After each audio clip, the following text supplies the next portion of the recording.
Hello दोस्तों, आपका स्वागत है आपका अपना यूट्यूब चैनल संतोष क्लासेज में। जैसा कि हम लोगों ने इससे पहले हम लोग 25 क्वेश्चन तक किए थे झारखंड से रिलेटेड। जो भूगोल का पार्ट 1 था, आते हैं भूगोल के पार्ट 2 पर अगला क्वेश्चन पे। ये लास्ट क्वेश्चन था 25 नंबर, जो हम लोग इससे पीछे वीडियो में किए थे कि झारखंड के किस भाग को पाट क्षेत्र कहा जाता है। तो झारखंड का जो मानचित्र है उसका जो पश्चिमी भाग है वो टोटली क्या कहलाता है? पाट प्रदेश कहलाता है। अब क्वेश्चन आपका अगला क्वेश्चन आता है 26 नंबर कि पाट क्षेत्र का अर्थ क्या होता है, मतलब पाट एरिया का मीन्स क्या होता है। इसमें आप थोड़ा सा इंग्लिश में मत जाइएगा, आप हिंदी में जाइएगा कि पार्ट एरिया, इसको थोड़ा सा हटा दीजिए ये। हम्म, पाट क्षेत्र का अर्थ क्या होता है?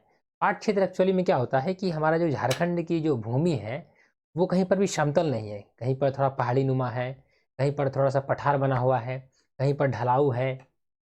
यही कारण है कि हमारी जो झारखंड की जो भूमि है वो समतल नहीं है। ये मतलब कहीं न कहीं उठा हुआ है। आप इसके इसके पीछे क्या कारण है? इसके पीछे कारण ये है कि या तो ज्वालामुखी विस्फोट के कारण, या भूगर्भीय बाधाओं के कारण, या फिर टेक्टोनिक प्लेटों के टकराने के कारण हमारे जो झारखंड की जो धरातल की जो निर्माण हुआ है वो ऊबड़-खाबड़ हुआ है। इसमें से एक पाट एरिया आता है। पाट एरिया में क्या है कि आपका जो समतल ज़मीन से ऊपर उठा हुआ ज़मीन, समतल ज़मीन से थोड़ा ऊपर उठा हुआ ज़मीन, जिसका जो ऊपरी सिरा पूरा समतल होता है।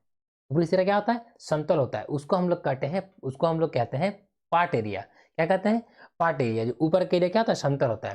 तो पाट का मतलब ये होता है समतल। पाट का मतलब क्या होता है? समतल, उसका ऊपरी एरिया को। तो पाट क्षेत्र का अर्थ क्या होता है कि समतल जमीन। क्या होता है? समतल जमीन। ये ऑप्शन होगा नहीं, ढालू होगा नहीं, रेतीली होगा नहीं, ऊंची जमीन आपका होगा नहीं। इससे पहले एक चीज जानिएगा कि पाट एरिया का जो ऊपर का जो समतल जमीन होता है, तो ऊपरी सिरा जो होता है इसको हम लोग टाड़ बोलते हैं। क्या बोलते हैं? टाड़ बोलते हैं।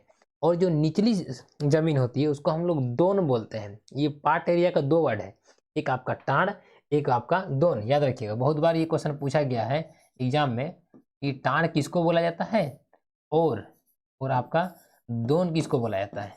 तो पार्ट एरिया का ऊपरी सिरा को याद रखिएगा, पार्ट एरिया का ऊपरी सिरा को हम लोग क्या कहते हैं? टाण कहते हैं, भूलिएगा नहीं। और जो आपका निचली जमीन होती है, या निचला जमीन लिख सकते हैं, निचला भूभाग बोल सकते हैं, उसको हम लोग क्या बोलते हैं? दोन बोलते हैं। बिल्कुल भी किसी प्रकार का आपके अंदर में कंफ्यूजन नहीं होना चाहिए, क्योंकि एक क्वेश्चन का गलती मतलब कितना मार्क्स का आपका लॉस है, आप समझ सकते हैं 1.25 यदि वो एक नंबर कटता है तो। क्योंकि आपका जो सही होने वाला था उसको भी आपको लेके चला जाएगा। आगे आते हैं, पाट क्षेत्र का ऊपरी भाग क्या कहलाता है? मैंने भी आपको जस्ट बताया। तो ऊपरी क्षेत्र क्या कहलाता है आपका? टाण। क्या कहलाता है? टाण। ऐसे होगा तो मिस्टेक है, ये आपका होगा नहीं दोन, ये निचली भाग होता है। ये टोंगरी और डोंगरी आगे क्वेश्चन आपके साथ डिस्कस करेंगे। आगे आते हैं कि पाट क्षेत्र में किस प्रकार के खनिज पाए जाते हैं, कि पाट एरिया में किस प्रकार के। सर ये पाट एरिया है किधर? मैंने आपको ही बताया कि झारखंड के मानचित्र में पश्चिमी भाग तरफ। ये सर किस एरिया को कवर करता है? जो रांची एरिया देख रहे हैं, रांची एरिया के जो आपको बायां साइड जो आपका गुमला, लोहरदगा, पलामू जो एरिया पड़ता है, जो उत्तर प्रदेश को थोड़ा टच करता हुआ निकलता है। और सर ये उस एरिया को हम लोग क्या कहते हैं? पाट एरिया कहते हैं। आगे आते हैं हम लोग कि पाट क्षेत्र में किस प्रकार के खनिज पाए जाते हैं। पाट क्षेत्र में जो सबसे इंपॉर्टेंट है वो आपका एल्यूमिनियम के पाए जाते हैं, और थोड़ा सा लिग्नाइट टाइप का कोल पाए जाते हैं। पाट एरिया में लिग्नाइट टाइप का कोल कोल जिस तरह आपका पीट, लिग्नाइट, बिटुमिनस, एंथ्रासाइट कोल के जो टाइप्स होते हैं, चार टाइप, उसमें एक टाइप आपका क्या है? लिग्नाइट है। तो ये आपका पाट क्षेत्र में जो खनिज पाए जाते हैं वो आपका लिग्नाइट भी पाया जाता है, चाइना क्ले भी पाया जाता है, बॉक्साइट भी पाया जाता है। ये चाइना क्ले और जो बॉक्साइट है ये आपका अल्यूमिनियम का अयस्क है।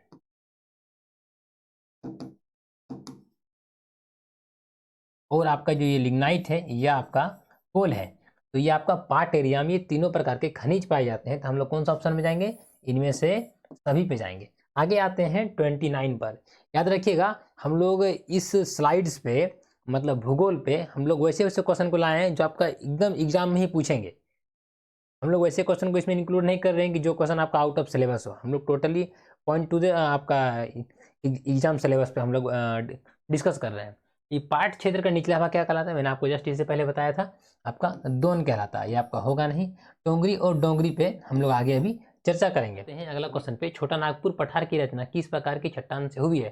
छोटा नागपुर जो पठार है, छोटा नागपुर जो प्लेट है, ये आपका लावा से बना है। अब लावा क्या होता है? जब ज्वालामुखी विस्फोट होता है तो उससे जो मैग्मा निकलता है और जो बाहर अगर ठंडा हो जाता है, दैट इज कॉल्ड लावा। उस लावा से क्या बना है? आपका छोटा नागपुर पठार। तो आपका जो छोटा नागपुर पठार किससे बना है, तो आपका लावा चट्टान से। सर ये आपका आग्नेय चट्टान किसे कहते हैं, इसको हम लोग मतलब इंग्लिश से इग्नियस रॉक बोलते हैं। क्या बोलते हैं, इग्नियस रॉक। थोड़ा इसके बारे में थोड़ा सा हम बता रहे हैं। एक्चुअली में क्या होता है कि जब ज्वालामुखी विस्फोट होता है तो जो उससे मैग्मा निकलता है वो धीरे धीरे ठंडा हो जाता है, फिर निकलता है, फिर धीरे धीरे ठंडा हो जाता है, फिर निकलता है, फिर धीरे धीरे ठंडा हो जाता है। इस प्रकार जो परतदार जो लेयर बन जाता है ना, जो लेयर बन जाता है क्या, मैग्मा को ठंडा होने से, वो जो होता है वो आपका होता है इग्नियस रॉक। तो सर ये फिर ये कायांतरित चट्टान है क्या, इसको हम लोग बोलते हैं मेटामॉर्फिक रॉक। बहुत बार पूछा गया है, मेटामॉर्फिक रॉक। मेटामॉर्फिक रॉक क्या है, यही इग्नियस रॉक पे जब प्रेशर और टेम्परेचर दोनों बढ़ जाए, तापमान भी और दाब भी, तब वो इग्नियस रॉक चेंज होके बदल कर आपका मेटामॉर्फिक रॉक बनाता है। मतलब क्या, कायांतरित चट्टानें बनाता है। इस प्रकार हम समझा ये होगा नहीं, ये होगा, नीच चट्टानें तो आपका होगी नहीं। याद रखिए कि जो सबसे पुरानी यदि चट्टान के बारे में आपसे यदि पूछा जाए, जो हमारी जो झारखंड की जो धरती बनी है वो आपका आर्कियन काल की चट्टानें बनी है, आर्कियन काल की चट्टानों से बनी है। और वो आर्कियन काल की चट्टानों के बाद फिर आपका धारवाड़ कर्म आएगा, फिर विंध्यन कर्म आएगा, फिर राजमहल से आएंगे। इस प्रकार करते करते हम लोग लास्ट हम लोग आएंगे बांगर खादर पे, जो हम लोग जलोढ़ मृदा पे पढ़ेंगे। तो ये मिट्टी मतलब इस प्रकार का फॉर्मेशन होके हमारे जो धरती का, झारखंड की धरती का ये भूआकृति का बनावट है। हम लोग 31 तक पढ़े। आगे आते हैं 32 पे। हजारीबाग पठार को कितने भागों में विभाजित किया जा सकता है। जो हजारीबाग का जो प्लेट है ना, हजारीबाग का जो प्लेटू है वो आपका दो भाग में डिवाइड करते हैं। एक आपका अपर हजारीबाग प्लेट और एक आपका लोअर हजारीबाग प्लेट। जैसे कि एक मानचित्र है, तो यहाँ से जो ये एरिया जो पड़ता है ये आपका लोअर हजारीबाग प्लेट बोलते हैं, और आपका जो ये एरिया जो पड़ता है इसको आपका अपर हजारीबाग प्लेट बोलते हैं। हिंदी से इसको बोलते हैं ऊपरी हजारीबाग पठार, इसको बोलते हैं, ये एरिया को बोलते हैं निचली हजारीबाग पठार। हजारीबाग पठार का दो भाग है, और ये जो पठार है ना ये आपको इस टाइप का है। मतलब किधर है कि आपका इधर ये उत्तर, ये दक्षिण, तो दक्षिण से उत्तर की ओर ढलाव है। यही कारण है कि अधिकतर जो नदियां हैं वो आपका इधर बहती है, दक्षिण से उत्तर की ओर, दक्षिण से उत्तर की ओर। और दूसरा क्या है, और भी बहुत सारे जो पठार है वो आपका पश्चिम से पूरब की ओर बहती है। काहे कि ढलाव जो आपका है इस टाइप का है, ढलाव जो डायरेक्शन है इस टाइप का है और इस टाइप का है। इसीलिए हम लोग पूरब की ओर, पश्चिम से पूरब की ओर बहने वाले नदियों के बारे में पढ़ते हैं, और हम लोग उत्तर की ओर बहने वाली नदियों के बारे में झारखंड में पढ़ते हैं। हजारीबाग का पठार को कितने भागों में विभाजित किया जा सकता है, दो भागों में। ये आपका हो गया, आपका एक होगा नहीं, ये होगा नहीं, ये होगा नहीं। 32 नंबर हम लोग देखें। आगे आते हैं 33 नंबर पे। याद रखिएगा, यदि आपको किसी प्रकार का डाउट है आप कमेंट सेक्शन में कमेंट कीजिए, मैं कोशिश करूंगा उस पर स्पेशल वीडियो बना के, या फिर आपका जो अगला हम वीडियो बनाएंगे उस क्वेश्चन को डिस्कस करके आपका जो प्रॉब्लम है उसको सॉर्ट आउट कर दें। आगे आते हैं कि रांची पठार और हजारीबाग पठार को कौन सी नदी अलग करती है। देखिए आपका जो रांची पठार आपका यहाँ पर है, ठीक है, और हजारीबाग का पठार जो यहाँ पर है, जहाँ में से एक है आपका निचली पठार, एक है आपका ऊपरी हजारीबाग का पठार। और जो दोनों को जो अलग करती है ना यहाँ पर, ये आपका दामोदर नदी अलग करती है। कौन नदी अलग करती है, दामोदर नदी। अब आप पूछेगा कि सर ये दामोदर नदी निकलती कहाँ से है। दामोदर नदी जो निकलती है वो एक्चुअली में लातेहार के टोरी एरिया से निकलती है, टोरी क्षेत्र से निकलती है। कौन, आपका दामोदर नदी। और यही दामोदर नदी के कटाव के कारण, हालांकि शुरू में क्या था कि हजारीबाग का पठार और रांची का पठार एक था, बीच से नदी गुजरने के कारण दोनों पठार अलग हो गए। कौन कौन, हजारीबाग का पठार और रांची का पठार, दोनों का अलग कौन करता है, दामोदर नदी। बड़ाकर नदी आपको बताएं कहाँ पर उपस्थित है, आप इसको देखिएगा। जो गिरिडीह का जो हम लोग जो सम्मेद शिखर के बारे में बात करते हैं, पार्श्वनाथ जो आपका पहाड़ है, जो पारसनाथ पहाड़ है, उसके आपको वहाँ पर आपको ये बड़ाकर नदी मिल जाएगी। स्वर्णरेखा नदी होगा नहीं, इनमें से होगा नहीं। 33 नंबर तक हम लोग देख लिए। आते हैं क्वेश्चन नंबर 34 पे। क्वेश्चन नंबर 34 में बोला जा रहा है खनिजों का गोदाम घर के नाम से किस पठार को जाना जाता है। जो छोटा नागपुर का जो पठार है, जो आपका इधर उत्तर प्रदेश को जो टच करता हुआ, इधर आप फिर आपका लातेहार आ गया, रांची का पठार को छोड़ के, और लोहरदगा आ गया, गुमला आ गया, ये आपका छोटा नागपुर का पठार का एरिया पड़ता है। कुछ कुछ भाग आपका राइट साइड में पड़ता है, जो राजमहल के थोड़ा नीचे वाला एरिया में, ये आपका छोटा नागपुर का पठार है, जिसमें हजारीबाग का पठार को छोड़कर और आपका ये रांची के पठार को छोड़कर अधिकतर जगह पे आपका छोटा नागपुर का पठार है। वो क्या है, खनिजों का गोदाम घर, मतलब खनिजों की बहुत अधिक मात्रा, बहुत विशाल मात्रा में पाई जाती है। तो क्या होगा सर, छोटा नागपुर का पठार। ये बहुत बार ये क्वेश्चन पूछा गया है कि जो खनिजों का गोदाम घर किसे कहा जाता है, warehouse of minerals. Warehouse of minerals किस प्लेट को जाना जाता है, छोटा नागपुर प्लेट को हम लोग वेयर हाउस ऑफ मिनरल्स के नाम से जानते हैं। क्वेश्चन नंबर 34 को देखें, आते हैं क्वेश्चन नंबर 35 पे। रांची और हजारीबाग किस पठार के क्षेत्र में आता है। रांची और हजारीबाग किस, हालांकि यदि हाइट के अनुसार यदि बांटा जाए, हाइट के अनुसार भारत में जो झारखंड पड़ता है, और झारखंड का जो भी मतलब भूस्थल आकृति है, यदि इसको हाइट के अनुसार बांटा जाए तो सबसे पहले आपका पार्ट एरिया आ जाएगा। पार्ट एरिया के बाद मध्यवर्ती, मध्यवर्ती के बाद निम्नवर्ती, निम्नवर्ती के बाद आपका चाईबासा का मैदान आ जाएगा मानचित्र में, और फिर लास्ट में आपका आ जाएगा राजमहल की पहाड़ियाँ। तो 5 भाग में बांटते हैं। पहला क्या बताएं, पार्ट एरिया, फिर मध्यवर्ती, फिर निम्न पठार, मध्यवर्ती पठार, फिर निम्न पठार, फिर चाईबासा का मैदान, लास्ट में राजमहल की पहाड़ी के बारे में पढ़ते हैं। ये हाइट के अनुसार झारखंड की भूस्थल आकृति को हम लोग बांटते हैं 5 जगह में। तो रांची और हजारीबाग का पठार किस पठार क्षेत्र में आता है सर, ये 5 गो में से ये मध्यवर्ती पठार में आता है। किस में आता है, मध्यवर्ती पठार में आता है। ये पार्ट एरिया से कम में आता है, कि पार्ट का जो एवरेज जो हाइट होता है वो 900 मीटर के अप्रोक्स में है। पार्ट एरिया का हाइट ये 900 मीटर अप्रोक्स, 1100-1200 भी जाता है। जैसे कि नेतरहाट का आपका 1180 मीटर है, जो नेतरहाट का पार्ट का जो हाइट बता रहे हैं आपको 1180 मीटर है। तो लेकिन एवरेज आपको क्या बता रहे हैं कि 900 मीटर पार्ट एरिया का लगभग मिल जाता है, 900 से 1000 के बीच में। तो रांची और हजारीबाग किस पठार के क्षेत्र में है, तो मध्यवर्ती पठार के क्षेत्र में है। ये आपका होगा नहीं, ये होगा नहीं, ये होगा नहीं। पाट क्षेत्र सबसे हाइट, झारखंड में सबसे यदि हाइट में कुछ है तो आपका पाट क्षेत्र है। आगे आते हैं, पाट क्षेत्र के बारे में बहुत विशेष चर्चा की है, बहुत बार क्वेश्चन पूछा गया है आपका जीएसएससी में, तो रेगुलर क्वेश्चन देता है पाट एरिया को लेकर।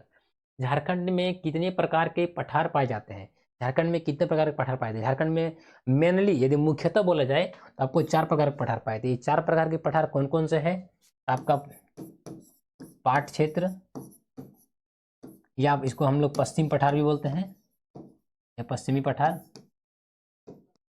ये एक हो गया। दूसरा हो गया रांची का पठार, या रांची पठार भी बोल सकते हैं हम लोग। तीसरा आपका आप जानते हैं हजारीबाग पठार, हजारीबाग पठार। और चौथा क्या हो गया, अब साहेबगंज का एरिया, जहाँ पर राजमहल की पहाड़ियाँ और वहाँ की जो गंगा नदी के द्वारा जो अपर्दित जो भूमि है, वो एरिया का बात किया जा रहा है आपका साहेबगंज के पास। साहेबगंज या राजमहल, राजमहल समझ लीजिए, राजमहल का क्षेत्र बोलिए या मैदानी क्षेत्र बोलिए। ये पठार से ही रिलेटेड वीडियोस है हम लोग, जिसमें ज़्यादा पठार पे और मिट्टी पे ये वीडियो हम लोग कंप्लीट किए हैं। तो आपका ये 4 प्रकार के, झारखंड में 4 प्रकार के पठार पाए जाते हैं मेनली। ये 4 प्रकार के पठार हम लोग आप लोगों के साथ डिस्कस किए।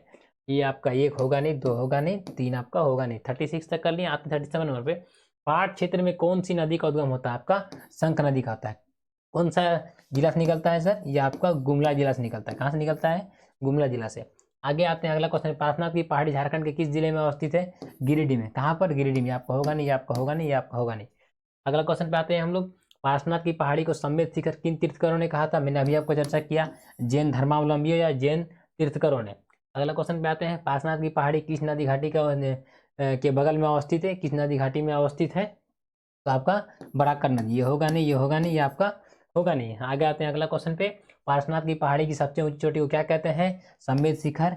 ये गुरु शिखर नहीं होगा, गुरु शिखर सर किसका है सर, अरावली की सबसे उच्च पहाड़ी जो है वो आपका गुरु शिखर है। ये क्या है सर, ये मध्य अरावली का उच्च शिखर है, याद रखिएगा। ये मध्य अरावली का उच्च शिखर है, कौन, ताड़ागढ़ शिखर। और ये गुरु शिखर किसका, अरावली का सबसे उच्च शिखर है। समेत शिखर हो गया सबसे ऊपर वाला। आगे नुकीली पहाड़ियों क्या कहते हैं, मैंने आपको बताया था टोंगरी और डोंगरी के बारे में बात करेंगे। जो पहाड़ियाँ जब होती है तो जिसमें आपका जैसे इस टाइप का ये गुंबद हो गया, और जिसका इस टाइप का नुकीली मिलता है, तो जो नुकीली होती है उसको हम लोग टोंगरी बोलते हैं। क्या बोलते हैं, टोंगरी। और जो गुंबद नुमा होती है, जो गुंबद नुमा, उसको क्या बोलते हैं हम लोग, डोंगरी। तो गुंबद नुमा वाला क्या बोलते हैं हम लोग, डोंगरी। इसमें क्या पूछ रहा है, नुकीली पहाड़ियों क्या कहते हैं, टोंगरी। इस प्रकार हम लोगों ने 42 नंबर क्वेश्चन को देखा। ये कहाँ मिलता है, ये आपको राजमहल और साहिबगंज के एग्जाम देख लीजिएगा। गुंबदनुमा पहाड़ियों को क्या कहा जाता है? इसका डोम साइज का मतलब आप समझ रहे हैं ना, जो मस्जिद में देखिएगा आपको ज़्यादा ज़्यादा देखने को गुंबद टाइप का, किस टाइप का? गुंबद टाइप का। तो गुंबदनुमा क्या बोलते हैं हम लोग? डोंगरी। टाण पता है, दोन पता है और टोंगरी के बारे में आपको पता है, ये तीनों आपका होगा नहीं। 43 हो गया। आते हैं 40 नंबर क्वेश्चन, 44 नंबर पे। झारखंड राज्य का सबसे ऊंचा पाट क्षेत्र कौन सा है? नेतरहाट का पाट। नेतरहाट का पाट का जो आपका हाइट है ये लगभग में 1180 मीटर है। गणेशपुर पाट का लगभग आपका 1171 मीटर है। आपका ये जमीरा पाट है, ये थोड़ा सा मिस्टेक है, इसको जमीरा पाट बोलते हैं। यहाँ पर आपको 1142 मीटर है। तो इस प्रकार हम लोगों ने देखा कि सबसे जो झारखंड राज्य का जो सबसे अधिक हाइट वाला कोई पाट का एरिया है तो आपका नेतरहाट पाट का एरिया है, और सबसे अधिक जो वर्षा भी होती है वो नेतरहाट के पाट क्षेत्र में ही होती है। याद रखिएगा, ये क्वेश्चन बहुत बार पूछा गया, सबसे अधिक बरसात वाला क्षेत्र झारखंड में नेतरहाट का पाट एरिया। समझ गए? तो ये हम लोगों ने देखा कि सबसे जो पाट क्षेत्र क्या हो जाएगा? नेतरहाट का पाट। आगे आते हैं, हम लोग आते हैं 45 नंबर क्वेश्चन पे। झारखंड में मुख्यतः कितने प्रकार की मृदा मिलती है? जो झारखंड की जो मृदा है, झारखंड की मृदा मुख्यतः 6 प्रकार की पाई जाती है। कौन कौन सी पाई जाती है थोड़ा सा एक बार देख लीजिएगा। झारखंड में आपका हो गया लाल मृदा, जो आपका 90% के करीब पाया जाता है, लाल मृदा। फिर आपका काली मृदा हो गई, फिर आपका लेटेराइट मृदा, अभ्रक मूलक मृदा, रेतीली मृदा, और आपकी जो छठी है वो आपका जलोढ़ मृदा। ये आपका 6 प्रकार की मृदा झारखंड में पाई जाती है, जिसमें से आपका जो लाल मृदा है का जो फैलाव है वो आपको 90% क्षेत्र पर है। सबसे अधिक मात्रा में जो मृदा पाई जाती है वो 90% पाई जाती है। कौन? लाल मृदा पाई सबसे अधिक 90%। आपको मृदा कितने प्रकार की पाई जाती है? 6 प्रकार की। कौन कौन सी पाई जाती है ये भी मैंने आप लोगों के साथ डिस्कस किया। आगे आते हैं अगले क्वेश्चन पे कि झारखंड में किस प्रकार की मृदा सर्वाधिक मात्रा में पाई जाती है? जस्ट वही क्वेश्चन, लाल मृदा। काली मृदा सर, काली मृदा कहाँ पाई जाती है? ये आपका राजमहल क्षेत्र में पाई जाती है काली मृदा, ये आपका लावा के कारण बना है। रेतीली मृदा आपका हजारीबाग धनबाद के एरिया में पाया जाता है, हजारीबाग धनबाद आदि के क्षेत्र में पाया जाता है। बहुत बार ये क्वेश्चन पूछा हुआ है। जलोढ़ मृदा ये साहेबगंज के बहाव के द्वारा जो गंगा नदी क्रॉस हुई है, तो साहेबगंज के एरिया में पाकुड़ के पूर्वी भागों में, मतलब वो गंगा नदी के कारण विशेषतः वो आपका जलोढ़ मृदा का निक्षेप आपको मिलेगा। तो कौन सी मृदा कहाँ मिलेगा ये हम लोगों ने देख लिया, और लाल मृदा कितना पाया था ये हम लोगों ने देख लिया। ये चीज़ हमेशा याद रखिएगा, जलोढ़ मृदा जो होती है वो कृषि के लिए बहुत अधिक मतलब उपयुक्त होती है। यही कारण है कि साहेबगंज के अगल बगल में जितने भी एरिया, मतलब गंगा नदी के बगल में जितने मैदानी क्षेत्र है उसमें कृषि बहुत ही मतलब बहुतायत मात्रा में की जाती है। आगे आते हैं अगले क्वेश्चन पे कि जलोढ़ मृदा को कितने भाग बांटा जाए? जलोढ़ मृदा को हम लोग बहुत सारे छोटा बच्चे में ही पढ़े हैं कि जलोढ़ मृदा को मुख्यतः 2 भाग में बांटा जाता है, एक होता है बांगर, एक होता है खादर। जो पुरानी जो जलोढ़ मृदा है, जो नदियों के अवसादों को या नदियाँ बहा के ले आती है, नदियाँ छील कर ले आती है, नदियाँ अपरदित करके ले आती है, इरोजन करने के द्वारा जो मिट्टी जो बहा कर लाती है और एक जगह छोड़ देती है, और यदि बहुत पुराना समय हो गया, बहुत पुराना समय हो गया, उसको हम लोग बांगर कहते हैं। क्या कहते हैं? बांगर। जो पुरानी जलोढ़ है, बांगर वो जगह लिखा, वो जगह भांगर लिखा हुआ है, ये आपकी पुरानी जलोढ़ है, याद रखिएगा, पुरानी जलोढ़ है, इसको हम लोग क्या कहते हैं? बांगर। और जो नवीन जलोढ़ है, जो आपका नया है, जो हाल फिलहाल में नदियों के द्वारा लाया हुआ है, उसको हम लोग क्या कहते हैं? खादर कहते हैं। क्या कहते हैं? खादर। तो आपका जो जलोढ़ मृदा है, जलोढ़ मृदा, उसको कितने भागों में बांटते हैं हम लोग? 2 भागों में। किसमें बांटते हैं? बांगर और खादर में। यहाँ क्या हो जाएगा? 2। ये आपका होगा नहीं, ये आपका होगा नहीं, ये आपका नहीं। जलोढ़ मृदा के बारे में बात किया जा रहा है, याद रखिए, एलुवियल सोइल के बारे में, जो आपका कृषि के लिए सर्वाधिक उपयुक्त होती है, उपजाऊ होती है। अभ्रक मूलक मृदा निम्न मृदा सर्वाधिक मात्रा में कहाँ पाए थे? कोडरमा में। ये बहुत बार ये क्वेश्चन आपका कंपटीशन में पूछा गया है, जेपीएससी में, जेएसएससी में तो बहुत बार आया है, झारखंड पुलिस में भी पूछा गया है कि जो अभ्रक का जो सबसे अधिक जो खनन किया जाता है वो कहाँ किया जाता है? कोडरमा में। हमेशा याद रखिएगा, सबसे अधिक कहाँ किया जाता है? कोडरमा में। आते हैं 49 नंबर क्वेश्चन पे। मृदा अपरदन के क्या कारण है? मृदा अपरदन का देखिए एक्चुअली में क्या है, जो झारखंड में जो मृदा अपरदन का जो कारण है ना, ये हवाओं के कारण सबसे कम होता है, मतलब ना के बराबर। हवा के कारण मृदा अपरदन नहीं होता है। मृदा अपरदन होता है किसी कारण? आपका जो पहला ऑप्शन है अति पशुचारण, मतलब अत्यधिक यदि पशु का चराई कर दी जाए किसी क्षेत्र पे, तो वहाँ पर क्या होगा कि पेड़ पौधे या फिर घास फूस का मतलब मात्रा कम हो जाएगा, जिसके कारण वो जो उनकी जो जड़ें होती है वो मृदा को पकड़ के रख नहीं पाएगी, और बारिश के मौसम में या फिर अत्यधिक जल के बहाव के कारण जब अत्यधिक बारिश होती है तो मिट्टी बह के चला जाएगा। ये तो एक मुख्य कारण है। वनों की कटाई, अभी अंधाधुंध मतलब वनों की कटाई हो रही है, और कारण क्या, औद्योगिकीकरण के कारण। मतलब झारखंड में इतने उद्योग बसाए जा रहे हैं, इतनी बिल्डिंग्स लगाए जा रहे हैं, हम लोग डेवलपमेंट को मतलब ध्यान में रखते हुए, लेकिन कितनी भारी मात्रा में हम लोग पेड़ पौधे कटाई कर रहे हैं, इस पे हम लोग ध्यान नहीं है। फिर भी अभी केंद्र सरकार वृक्षारोपण पे अच्छे ध्यान दिए हुए हैं। इसका मतलब यही कारण है कि जो झारखंड का जो वन क्षेत्र है पिछले समय से अभी बढ़ा हुआ है। तो मृदा अपरदन के कारण वनों की कटाई, आप ज़्यादा वनों को काटिएगा तो पेड़ पौधे नहीं रहेंगे, पेड़ पौधे नहीं रहेंगे तो फिर आपका जड़ें मृदा को पकड़ के रख नहीं पाएगी, मृदा पर जब पकड़ के नहीं रख पाएगी तो आपका हवा क्या कहते हैं, बारिश के कारण मिट्टी बहेगा ही बहेगा। तो ये आपका पशुचारण के कारण भी मृदा अपरदन है, वनों की कटाई का जल पर प्रवाह या भारी बारिश होगा तो भी आपका देखे होंगे नदियाँ बहुत भारी मात्रा में मृदा का कटाव करके एक क्षेत्र से दूसरे क्षेत्र को ले जाती है। ये भी हो गया। कृषि के गलत तकनीक कैसे है, आपको बताते हैं। यदि कोई एरिया है और यदि इधर ढलाव हो रहा है, और यदि यहाँ पर आप खेती कर रहे हैं, और यदि यहाँ पर आप सीढ़ीनुमा खेती नहीं कर रहे हैं, यदि आप प्लेन खेती कर रहे हैं साधारण तकनीक से, तो यदि ये बारिश होगी तो क्या होगी, ये पूरा मृदा को बहाकर यहाँ पर निक्षेप कर देगी, क्या कर देगी, जमा कर देगी। लेकिन यदि सीढ़ीनुमा कर दीजिएगा तो पानी का बहाव क्या हो जाएगा, धीमा हो जाएगा। पानी का बहाव धीमा होने के कारण जो मृदा का जो बहाव है वो एकदम ना के बराबर होगा, और मृदा जहाँ पर ऊपर है तो ऊपर ही रहेगा, जो नीचे है नीचे ही रहेगा।